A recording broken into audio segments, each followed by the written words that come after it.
off all cell phones. Sir, can you put it for me on the camera? This is you? Yes, up top. Okay, no problem, no problem. This is the urn that's got Noni's ashes in it, okay? We have lawyers here. Mr. Ecom.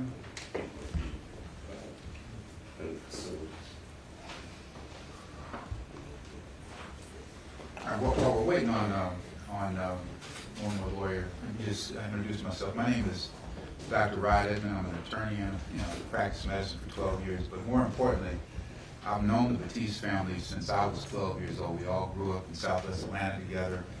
Sasha's mother was Miss Westwood in 1975, 76 when I was in 8th grade. And so I've known her and loved this family ever since I've been aware.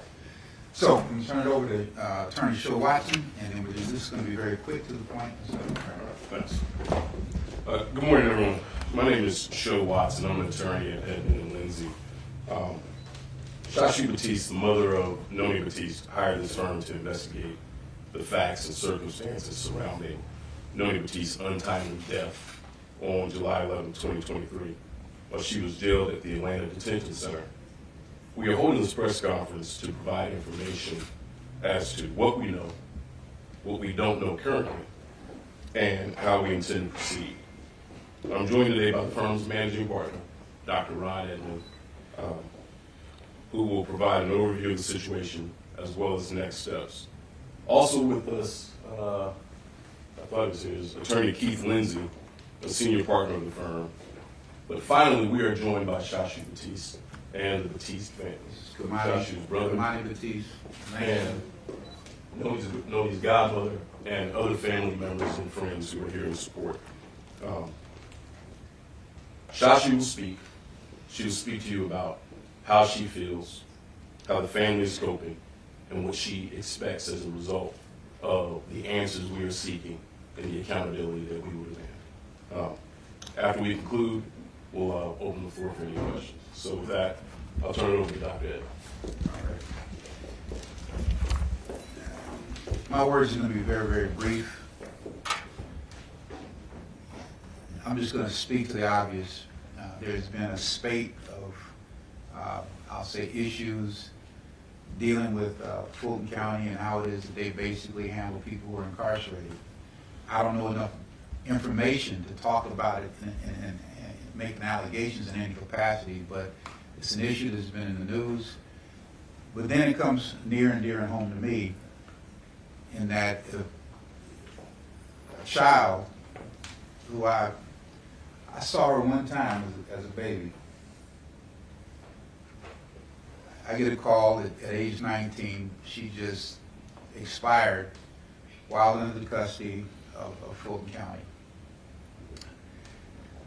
And the only reason that this is a story right now is because this family knows absolutely nothing. She's been dead almost a month now. There's an autopsy that was done. We have not been given a report. There's an investigation, I'm sure, that has been done or is underway. We have not been given any status. The family doesn't know anything about it. And that's why this is still a story. I mean, let's be real. Everybody who's born transitions at some point. Most of the time when people die, it's not anybody's fault. But when you have a situation where there's been a history of suspicion, and now that there's a lack of information, that's why we're here. So we filed or sent to Fulton County what's called an anti-litem notice. All that means is that in Georgia, there's a statutory requirement that any time that you may have a suit against the county, you've got to put them on notice even sooner than what you do in usual cases. It's usually a 2-year statute of limitations, but when you deal with governmental agencies, you've got to put them on notice sooner. So we sent that to them yesterday. So that's kind of basically the paper or the piece of paper that basically warrants this particular press conference. But for you all, what's important is that I want you all to know from a family's perspective who Noni was, who this child was. And the take-home message is that we know nothing. We need to know something. The family needs to know something. And whatever frustration and anger that you hear in the family's voice is because of lack of information. that's pretty much it. So without further ado, I'm going to turn it over to Sashu Batiste, and this is the mother of Noni Batiste Kosoko. Tell us about your child. Thank you all for being here. Noni Batiste Kosoko, my only daughter. She was premature when she came into this world, and she left prematurely. I am completely beside myself with questions. You know, like Rod said, nobody knows what's happening. I don't understand why it's taking so long to get this information. My daughter wanted to go to college. She wanted to run track. She wanted to dance. She could sing. She could write. She was a wonderful friend. She was there for you if you needed her. And I need her now. And since she's not here, I need answers to why my child is gone.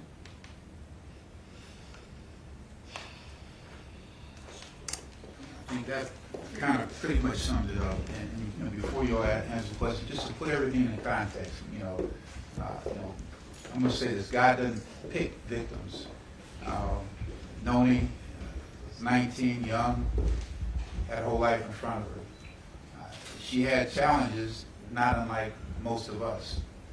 She had a history of mental health disease, which resulted in minor infractions with the law. I mean, she was in the jail for a misdemeanor, and she was held in jail because of failure to appear for a misdemeanor down in Miami. So, there's an administrative backlog that just happens to people who really don't have significant means. But that being said, she was 19. She was under the total control and custody of Fulton County, and she was there, wasn't violent, and she's dead, and nobody has told the family anything. That's the issue. So we're open to questions right now. Just so you know, this is an urn. She was cremated, and these are Noni's remains right here next to us. Mr. Edmond, can you give us a rundown, or whoever wants to speak? Can you give us a rundown of why, I know you said it was a misdemeanor, right? Can you give us a rundown of what exactly it was? You just said it was failure to appear, but why was she there for so long? Yeah, once again, I just mentioned this to you, and this isn't uncommon. When you deal with with the justice system, there are a whole lot of just administrative snafus. I mean, she was there on a misdemeanor, but for the failure to appear on a misdemeanor down in Miami, she would have been out of jail already. But it happens, and it takes time. It's an administrative process, and that's our understanding. It was just an administrative issue, whether or not they were going to release her, or they were going to try to send her back to Miami for the failure to appear for another misdemeanor, and it just got kind of caught up in the wash. How long was she there for, Jeff? A month and a half. A month and a half. Did Ms. Batiste, were you able to see her while she was there for a month and a half? No, I actually came to Atlanta to go up in person because I haven't been able to get any answers over the phone. I've been calling and it's just, with no avail. So I came here and found out once I arrived. Ms. Batiste, I don't know if you know the Department of Justice, they're investigating Fulton County on how they're treating their inmates, specifically those who have a history with mental illness. Can you speak a little bit to your daughter's history and the importance of, if someone is incarcerated and they have a history of mental illness, what needs to change? Yeah, I'm going to basically just step in on that one. I mean, I don't want her to get into the details of her daughter's past psychological history. Just trust and believe it was not, it was not crazy or violent. Okay. And in terms of what she expects out of Fulton County, obviously she's not a mental health expert in corrections. To the contrary, I am. I was a medical director at DeKalb County Jail for 5 years, and I know what's expected.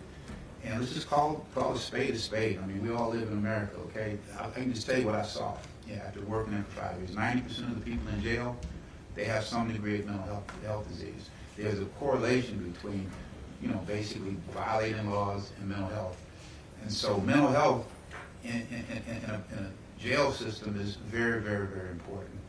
And what's going on in Fulton County, I can't comment on that because I don't know. But I know exactly what you know. There's an investigation. Can we talk about the misdemeanor in that context? My understanding is that she was stopped, and then when they did a background, they realized the warrant was out. Can we talk about that purchase? I think you pretty much stated everything that we know. Okay. There's no more context to it. I mean, we want information on that too. All right. And I know also that after being arrested, there was a time period where she was unable to be found. Normally, there's a process where they get a call and things like that occur. Did the police give her an opportunity to contact family members and at least say that she was in jail? We don't know anything about that right now. Again, as Dr. Evans stated earlier, these are the questions that we are attempting to find answers to. And so once we get that information, we'll pass it on as appropriate. And I know, one more, sorry. I know it was previously said, but for your understanding, this was a healthy individual that entered a jail and then didn't leave. That's a true statement. Correct. Yes. Physically, there was nothing wrong with my daughter, to my knowledge, since when I last saw her. So I'm just confused, how a 19-year-old, dies in jail. Ms. Session, when was the last time you saw your daughter in jail? And then the other question I have is, do we know the lead or people who are charged with investigating on the jail side? I'll answer the last question. Go ahead. When was the last time you talked to her? It was February, right before she got arrested, so it was, the beginning of May. It was literally right before she got arrested in May, so. And you reside in Florida? Yes. Ms. Batista, I'm so sorry for your family's loss. Can you talk a little bit more about your daughter, where she grew up, where she went to school, her interests? You're from Florida, but I got. Well, no, we all grew up here. Okay. She went to Clifton Elementary. She won that talent show there. She was just really talented. She loved to write. She was a poet. She could sing. She could dance.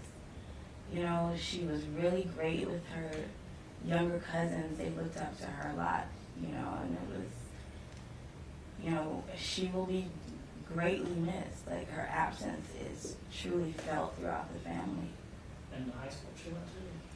She went to a couple different high schools, but she was at McNair Middle. I'm sorry. Langston Hughes? Yes, I'm sorry. Yeah, she was at Langston Hughes for a while. And did she have And- a family of her own? Was she married? And No. She just turned 19 Yeah. July 5th and died on the 11th. So kids? no, no kids, no Yeah. family besides us. And her birthday happened while in custody. Yes. Ms. Batiste, do you know if you can answer for us? You found out by phone call, I'm assuming, right? That Yes. she had passed, right? Did they tell you how long she had died, how long she had, been dead before contacting you? And what did they exactly say on the phone? Well, it was actually my brother who informed me, but we don't have any information at that point. Even till now, I still don't know. I know what's been reported as well. And our understanding is that the grandmother on the father's side is the one who was contacted by Fulton County officials. And what was said on the phone? I'm just trying to understand. We don't have that information right now. And can I follow up on an earlier question? Could you specify what diagnosis she had for her mental health? Well, when she was younger, she was diagnosed with psychosis. And follow who might be investigating on the jail side, sir? The only thing we know is that there's a Department of Justice investigation. It's general, and that's all we know. Again, we have not basically done a deep dive on the research on that because for us, this isn't the issue. The issue is what happened to Naomi. Yes. All right, all that other stuff, it may have affected her. We don't know. Right now, they don't even know the cause of death. There's an autopsy that has that information. We don't know the circumstances. We don't know who was there, who watched her, what she complained of before. We don't know anything. And that's the frustrating part about it, is that this family, they deserve answers sooner than later. You mentioned you worked with the Fulton County. What's the normal procedure in issues like this, or in other cases you've covered? How quickly do they normally disclose this information? Is this abnormal? You say abnormal, I'm gonna say no, it's not abnormal. You know, I mean, when people who are in custody die under suspicious circumstances, it's been my experience that the administrators kind of string it out. That's just what I've experienced. Okay, when I say string it out, I've seen situations where the information was available, and for whatever reason, they just say the situation is under investigation. By Georgia law, as long as the situation is under investigation, the people who are in control of the information have no obligation or duty to disseminate information. And that's been my experience. Generally, I'll be candid with you. I think Fulton County, in my experience, has been very, very transparent. They've been very forthcoming in previous cases of giving information. I love this family. I've known this family. It's been almost 30 days, and they know nothing. That's why we're here. Dr. Evans and Ms. Batiste, I want to follow up on another question from earlier. There's been an announcement by the Justice Department of a civil rights investigation of the Fulton County Jail, which is operated by the Fulton County Sheriff's Office. Your daughter was in the custody of the Fulton County Sheriff's Office. Has the Justice Department told you that they're investigating your daughter's death? No, I haven't heard anything from the Justice Department.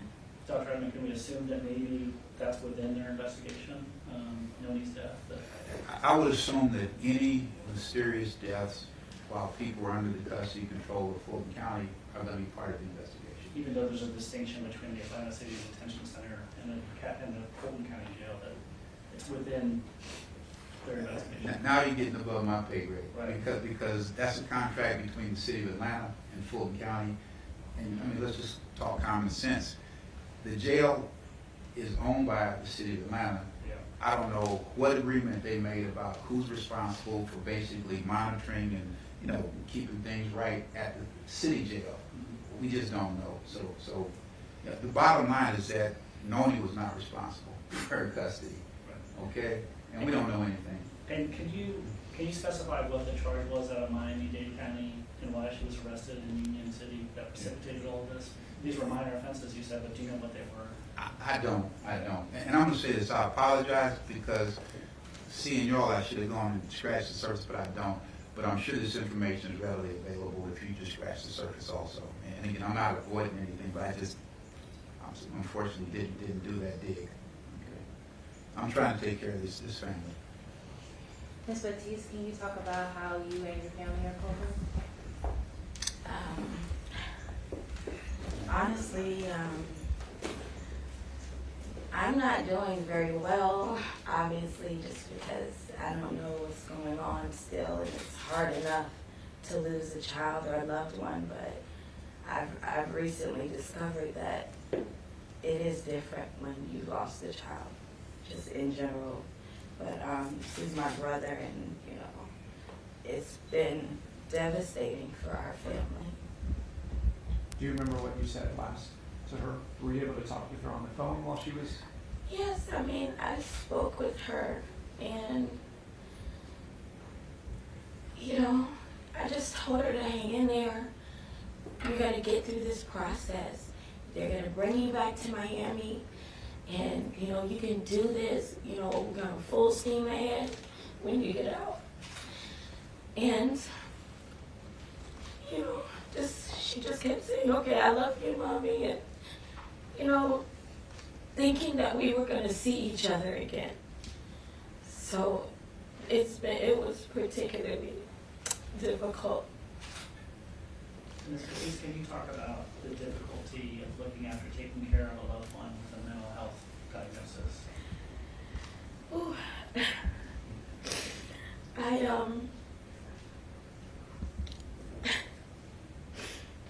I mean, I just feel that in general it's hard to raise a child, so navigating all of this has been really hard, and